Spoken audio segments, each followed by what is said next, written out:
Enquanto o mundo muda cada vez mais rápido, quem ainda investe olhando apenas para o próprio quintal pode estar colocando seu patrimônio em risco sem nem saber. A conversa de hoje é sobre expandir os horizontes e proteger o que é seu.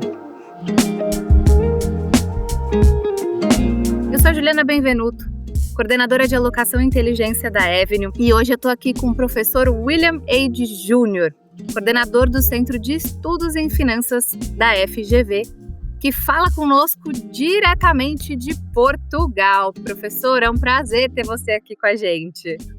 Juliana, o prazer é todo meu, estou à sua disposição. É sabido, né, que o brasileiro tem um dos maiores home buyers do mundo. Em estudos recentes aí do JP Morgan, por exemplo, eles mostram que mais ou menos 2,5% dos recursos do brasileiro está investido fora. Quando a gente olha para outros países, então vamos pegar, por exemplo, Canadá, Alemanha, até mesmo o Chile, que está mais próximo aqui do nosso país, eles investem mais ou menos 50% fora. E então, o próprio Estados Unidos, que tem ali o maior mercado à sua disposição, né, mais ou menos 50 e poucos por cento do mercado global, o americano investe 25% fora dos Estados Unidos. Será que é a gente que está certo, investindo quase tudo dentro de casa? E aí a minha pergunta para você é o seguinte, para a gente começar, professor: nosso patrimônio está protegido aqui no Brasil? Né, eu sei que você escreveu um artigo recente sobre o assunto, eu queria que você começasse dando um contexto sobre isso. Estamos protegidos aqui no Brasil? Veja, esse artigo teve como base, ou teve duas visões, uma de renda variável e outra de renda fixa. A de renda variável, fiz a comparação entre o rendimento do Ibovespa e do Standard Poor's 500 para diversos períodos, 30 anos, 20 anos, 10 anos e acho que 5 anos. Em todos eles, quando eu converto o investimento para dólares e depois comparo o resultado, em todos eles o Standard Poor's 500 bate de longe o rendimento do Ibovespa. Então, na renda variável não há nenhuma dúvida. Quando a gente migra, vai olhar a renda fixa, em primeiro lugar a gente precisa comparar. E só um detalhe sobre a renda variável. A volatilidade da nossa bolsa é da ordem de 20 e poucos por cento, enquanto que a volatilidade da bolsa americana é de 17, 18%. Então, nós ganhamos mais na bolsa americana com menor volatilidade. Se você considerar que volatilidade é o risco relevante, nem para todo mundo mas se você considerar, você ainda tem esse ganho adicional. Na renda fixa, o complicado é comparar laranja com laranja. Eu vejo muitos estudos aí que comparam a renda fixa brasileira com a renda fixa norte-americana, então colocam uma NTN-B brasileira contra um Treasury americano, mas essas coisas não podem ser comparadas. O rating desses títulos é completamente diferente. Então, quando eu fiz a minha comparação, eu fiz usando coisas do mesmo nível de rating. O Brasil é um título high yield, é um título de risco. Então, eu comparei com corporate bonds high yield, que coincidentemente é a minha especialidade como investidor aqui no exterior. E aí você tem um rendimento médio para os corporate bonds high yield de menor risco. Eu não coloquei aquelas coisas malucas que rendem 18%, 15% ao ano, eu me mantive mais conservador, então nós temos um rendimento de 6% ao ano.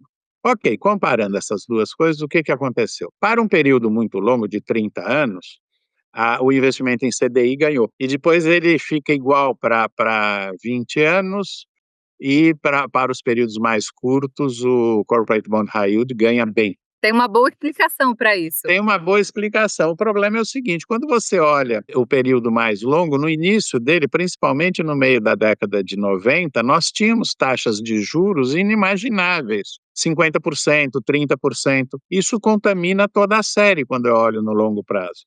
E a pergunta que eu faço no artigo é assim: você acredita que essas taxas vão retornar? Não. Ninguém acredita que o Brasil seja sustentável nem com 15% ao ano, que é o que nós temos hoje. Essas taxas têm que cair daqui a pouco. Uma taxa desse nível, ninguém faz investimento produtivo. É muito mais interessante para o empresário, para o empreendedor, colocar seu dinheiro numa NTN-B, que eu já citei, ganhar 7%, 8% de juros reais e dormir, né? Então, a comparação, quando a gente faz no longo prazo, ela peca por este problema de taxas muito elevadas lá atrás. Então, a nossa conclusão é: o seu patrimônio não está protegido aí no Brasil. Se você investir no exterior, você vai ganhar muito mais e, portanto, proteger o seu investimento. Se a gente fizer essa análise para imóveis, também nós vamos chegar à conclusão que, se há 10 anos você comprava um imóvel, por exemplo, aqui em Portugal e no Brasil pelo mesmo preço, hoje você não consegue. Ok, Lisboa é um caso à parte, houve uma supervalorização. Mas se você comparar com outras capitais do mundo, você vai ver que o imóvel no Brasil também perdeu para o imóvel no exterior. A conclusão é: não dá para ficar com todo o dinheiro no Brasil. Pelo menos uma parte você tem que dirigir para o exterior, para bons investimentos, coisas sólidas, tal, e você vai não só proteger seu patrimônio, como ter ganhos substantivos. Perfeito, professor, muito bom. Voltando à questão da renda variável, né, que você comentou que, poxa, pegando aí o histórico de 30 anos, 20, 10, 5, a bolsa americana constantemente ganhou da bolsa brasileira, com menos volatilidade, como você mesmo comentou. Por que que isso de fato acontece? Quais são os principais pontos, assim, e diferenças entre os países que faz com que esse movimento aconteça? Para você ter uma ideia, em 2005, 2004, eu fiz o meu pós-doc, e o tema desse pós-doc era as pré-condições necessárias para a existência de um mercado de capitais no Brasil. Então eu levantei os 30 principais países do mundo, olhei as características, tamanho da bolsa, fizemos lá os estudos econométricos, e a conclusão é que o Brasil não tinha nenhuma das características necessárias para ter uma bolsa. A começar por segurança jurídica, né? O Brasil é péssimo nisso. Ainda outro dia nós tivemos uma manchete nos jornais sobre um processo que a família imperial brasileira move e que foi resolvido agora, depois de 125 anos. Onde é que você acredita que um processo possa levar tudo isso? Eu tive um processo aí em São Paulo, de um terreno que levou 30 anos para ser resolvido, e sem segurança jurídica. Então a nossa bolsa simplesmente não é uma bolsa, é um arremedo. Nós temos pouquíssimas empresas. Nós temos, com liquidez, nós não chegamos a 100 empresas. Com um problema adicional, elas estão concentradas, a nossa bolsa é muito concentrada em poucos segmentos, poucos setores que não representam a economia brasileira. E é só você ver uma coisa: se eu quiser fazer um investimento em tecnologia na bolsa brasileira, eu só tenho uma ação, que é a TOTUS, né? Eu não consigo montar uma carteira de ações de tecnologia, mas eu consigo montar uma carteira de ações de bancos, né, que são o grande setor aí. Então eu acabo tendo muito efeito setorial na bolsa, e isso a gente mede academicamente através de uma coisa que se chama risco sistemático. O risco sistemático da bolsa brasileira é muito elevado.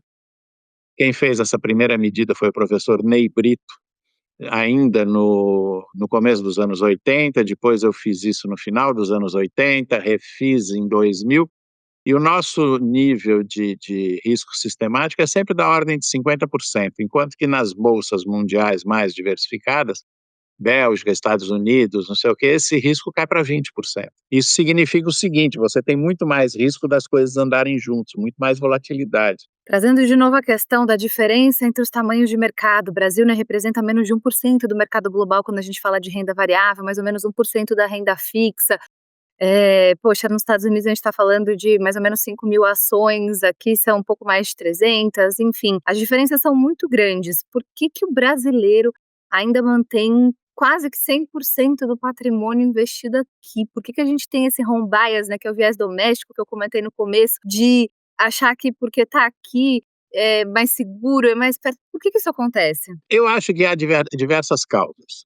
A primeira é desconhecimento. Eu sempre comento que há poucos anos um professor, colega meu da GV, não da área de finanças, ainda bem, me perguntou se o que eu fazia, eu estava comentando os investimentos no exterior, ele perguntou: mas o que você faz é legal? Eu falei: sim, é totalmente legal, eu declaro no Banco Central, declaro no imposto de renda, faço tudo, é absolutamente legal, mas nós temos uma geração, que é a minha geração, onde isso tudo era ilegal, você não podia ter dinheiro no exterior. Quando eu comecei a viajar para o exterior de forma mais intensa nos anos 80, você nem tinha cartão de crédito internacional, você levava o dinheiro. Pergunta para os seus avós.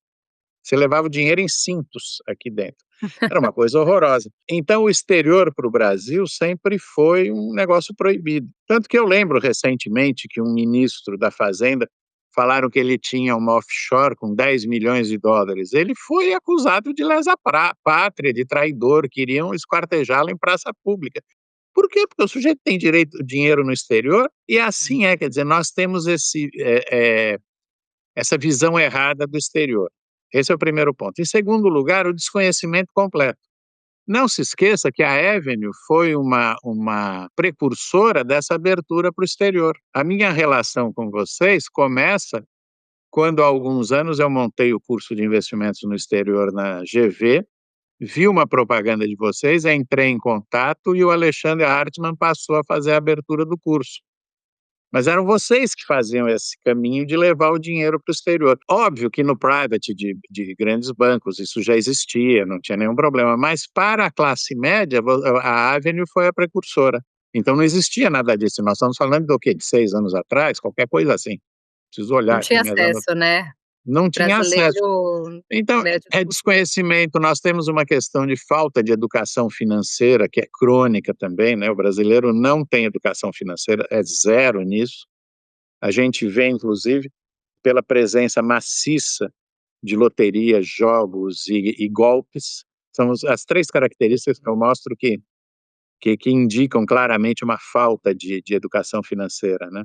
Quer dizer, as pessoas sim. sonham sempre em ganhos fáceis e jamais pensam em disciplina, em coisas, como essa, assim, que são a base do investimento, né. Então eu acho que esse viés doméstico vem disso, vem também de um período mais recente de taxas de juros, como eu citei, muito elevadas, então muita gente também comparava: "Ai, espera aí, aqui eu consigo 30% ao ano", sem olhar muito a inflação, mas 30% ao ano, 20%. Se eu for investir em treasuries americanos, eu ganho 1%, que era a oferta da maior parte dos bancos quando você queria ir para o exterior.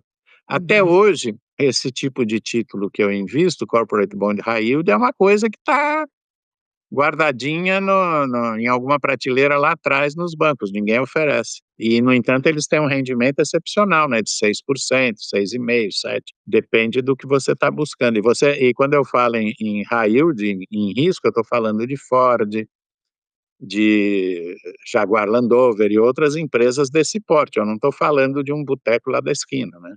Quer dizer, são empresas de Uhum. porte que oferecem oportunidades muito boas. Perfeito, professor. E aí eu até queria trazer um outro artigo que você ajudou a escrever e construir, né, que tem relação com a variação cambial, porque e o impacto disso na vida do brasileiro, porque acho que além de tudo isso que a gente comentou, a gente não pode esquecer que, querendo ou sabendo ou não sabendo disso, né, o dólar ele tem um impacto na nossa vida. E vocês fizeram um estudo justamente para mostrar o valor desse impacto, né, quanto isso representa na cesta de consumo do brasileiro, e eu acho que isso é um choque de realidade, porque as pessoas esquecem, elas pensam: "Poxa, eu moro no Brasil, ganho no Brasil, gasto no Brasil, para que eu preciso me preocupar com um dólar, com variação cambial?". Então eu queria que você falasse um pouquinho sobre esse estudo e qual o resultado que vocês chegaram. Esse estudo foi muito interessante, ele surge de uma conversa com a Avenue, e que alguém falou assim: "O brasileiro diz que não come nem bebe em dólar". Aí o grupo de professores, eu, a professora Cláudia, o Ricardo e o Henrique falamos: "Não, come e bebe sim, não tem nenhuma dúvida disso, né". E é só você pegar diversos produtos importados que estão no seu consumo do dia a dia, a começar pelo pão, né, que as pessoas acham que é brasileiro, não é. O trigo no Brasil é importado. A gasolina, apesar de ser produzida em grande parte no Brasil, se não a totalidade, ela é regulada por preços internacionais. Só um detalhe, aqui em Portugal ela é ajustado, o preço dos combustíveis é ajustado semanalmente a partir dos preços internacionais, então tem semana que cai o preço, tem semana que sobe o preço. Mas isso é a regra é completamente pública. No Brasil não é tão pública assim, a gente que não acompanha, né. Mas enfim, com esta frase aí, "não como nem bebo em dólar", a gente resolveu fazer o estudo. E esse estudo ficou também muito interessante, porque a gente conseguiu acesso ao IPCA, a evolução do IPCA por classe de renda. Então nós dividimos a renda do brasileiro em 5 classes diferentes, desde aquele cara com menor renda até o cara com maior renda. E aí a gente fez todo o estudo para identificar o impacto do dólar e chegamos à conclusão, que numa média razoável nós temos alguma coisa de no mínimo 18% do consumo do brasileiro em dólar. E o engraçado é que não varia muito de acordo com a classe socioeconômica do indivíduo. Varia um pouquinho, um é 17, outro 18, mas a variação é muito pequena. E você fala assim: "Poxa, mas o sujeito mais rico, ele toma vinho francês, ele compra carro importado, ele não", mas não adianta, porque mesmo o mais pobre, ele está sujeito a todos os impactos do câmbio, como eu falei, a começar pelo pão, pelo macarrão. Quer dizer, tudo isso tem, preços atrelados ao dólar. Então, indiferente se o cara é rico ou é pobre, ele sofre esse efeito da mesma forma. E aí a sugestão, de novo, principalmente para aquele cara que tem recursos, é que ele coloque uma parte do seu capital fora do Brasil, até para fazer frente a essa variação cambial. Porque É para vamos imaginar só neutralizar, né, que o impacto dessa variação cambial, só para é, neutralizar ele precisaria ter essa parcela fora. neutralizar. Eu sempre coloco assim, imagina que o dólar vá a 7, 8, 9. Como é que ficam esses preços aí indexados em dólar, né, quer dizer, todo mundo vai ficar louco. Não, perfeito, acho que essa questão da diversificação, né, eu queria que a gente fechasse falando um pouco sobre isso, porque, bom, já dizia Markowitz lá que diversificação é o único almoço grátis do mercado e realmente, né, quando a gente bota alocação internacional, a gente reduz a volatilidade da carteira, são ativos que têm essa correlação negativa, então, em vários momentos, quando a gente, enfim, pega própria crise de 2008, enfim, que o epicentro da crise foi nos Estados Unidos. Poxa, tudo bem que tudo caiu no mundo inteiro, mas o dólar se valorizou frente ao real, então quem tinha dólar ali, né, teve essa compensação ali, um pouco do prejuízo. Então a diversificação ela é super importante e, de novo, quando a gente concentra tudo aqui no Brasil, a gente está olhando para 1% das possibilidades de investimento. Então, a gente não tem como estar diversificado alocando todo o nosso portfólio em 1% do que É existe claro, no mundo. nós temos Uhum. correlações diferentes de um. Elas não são Perfeito. perfeitas. Correlação negativa entre Boa. mercados é quase impossível de ter. Já que você falou do Markowitz, o Markowitz, numa entrevista em 2014, perguntado o que ele fazia com os investimentos dele, ele falou 1/10. Ele não usava o modelo dele para diversificar, ele fazia tudo igual. Mas por quê? Porque o modelo na prática não funciona, porque as correlações não são constantes. Esse é um grande galho interessante. Efetivamente, você diversificar com investimentos no exterior é fundamental para reduzir o risco e aumentar o retorno, como a gente já mostrou. E outra questão da diversificação que é fundamental, que também a gente citou en passant no começo dessa conversa, é a questão de você ter estratégias no exterior que não existem no Brasil, como eu citei, por exemplo, tecnologia. Puxa, se eu quero investir em tecnologia, eu posso investir na bolsa de Londres, de Paris, de Nova York. No Brasil, não. Ah, eu quero investir no setor farmacêutico, que é um setor que cresce brutalmente no mundo. Não tenho. Outro dia eu fiz um investimento em baterias de lítio em diversas empresas. Eu não tenho no Brasil isso. Então, aproveitar, mesmo se eu quisesse as FANGs, né, as grandes de tecnologia, no Brasil hoje eu poderia ir lá para os BDRs e coisas assim, mas poxa, aqui no exterior a gente tem ETFs que já fecham isso tranquilamente. Então as minhas possibilidades em termos de investimento crescem exponencialmente quando eu venho para o exterior, né. Tem muito a ver também, professora, até me corrija se eu estiver errada aqui na linha de raciocínio, mas acho que até pelo histórico do Brasil, enfim, as pessoas aqui têm muito medo do longo prazo, entendeu? Quem vai ser o próximo presidente? O que vai acontecer com o Brasil amanhã? As pessoas têm memória de É, congelamento de poupança. Então, eu acho que o horizonte de olhar para fora do Brasil também traz um pouco, mas deveria trazer esse conforto, porque quando a gente olha para fora, talvez eu poderia ter um conforto maior de trabalhar uma alocação estrutural sim, de longo claro, prazo, claro. que aqui acaba não tendo. Mas mesmo no Brasil vale uma ressalva, aí todo mundo tem medo de uma repetição do confisco do Collor, né, nós tínhamos até o boato da quinta-feira, alguns anos atrás, toda quinta-feira vinha um boato de congelamento, de não sei o quê. O melhor indicador, pra você saber se vai haver ou não congelamento, é o prazo médio da dívida brasileira, que é publicado todo mês pelo Tesouro Nacional. Quando o Collor fez o congelamento, o prazo médio da dívida era de semanas. Então ele tinha que negociar toda noite no overnight a dívida do governo. Hoje essa dívida está em 5 anos, 4 anos e meio, não oferece nenhuma preocupação e é fácil monitorar. Então nem essa preocupação o brasileiro tem que ter, ele precisa mudar o seu conceito. Mentalidade. Maravilha, professor. Então, para a gente fechar aqui, uma dica final que você pode dar, principalmente ali para o pequeno, médio investidor, que ainda não deu esse passo para fora. Qual dica que você daria? Eu acho que a principal dica é seja disciplinado, destine todo mês um volume para os seus investimentos e um volume para os investimentos no exterior. Ah, mas e o dólar, professor? Faça dólar médio, eu fiz isso a vida inteira, sabe? É óbvio, se o dólar deu uma disparada, em 2002 ele chegou a 4. Não era a hora de comprar dólar, eu concordo, mas está nítido que deu uma disparada e que daqui a pouquinho ele volta a níveis mais normais. Mas, no geral, subir um pouco, descer um pouco, isso não interessa para você. Todo mês você compra um pouco, manda um pouco para fora, faz investimentos, mas essa disciplina é fundamental. Reduz, eu estou escrevendo um artigo que deve sair agora numa coluna que eu tenho no E-Investidor, do Estadão, que é sobre utilitarismo. Reduz o consumismo, seja mais utilitarista. O que significa, o seu relógio é para marcar horas, não é para marcar posição social. Então você não precisa de um relógio de 50 mil reais, você precisa de um relógio que talvez custe 150 reais. Seja utilitário, tá? Você não precisa marcar posição com seus bens. E fazendo isso sobra muito dinheiro para investir, né? E essa é uma característica também do brasileiro que aqui fora a gente não vê essa necessidade de consumo exacerbado. Eu sempre falo aqui em Portugal que é muito engraçado, você pode ir na casa do Zé Milionário, ele vai te servir um vinho de 15 euros, ele não vai te servir um Barca Velha ou um Peramanca, esse é vinho para turista, né? Não é vinho para português. É muito engraçado. Nós somos utilitários, a gente Muito bebe bom. o vinho, não bebe o rótulo, né? Perfeito. Não, acho que essa dica é super importante.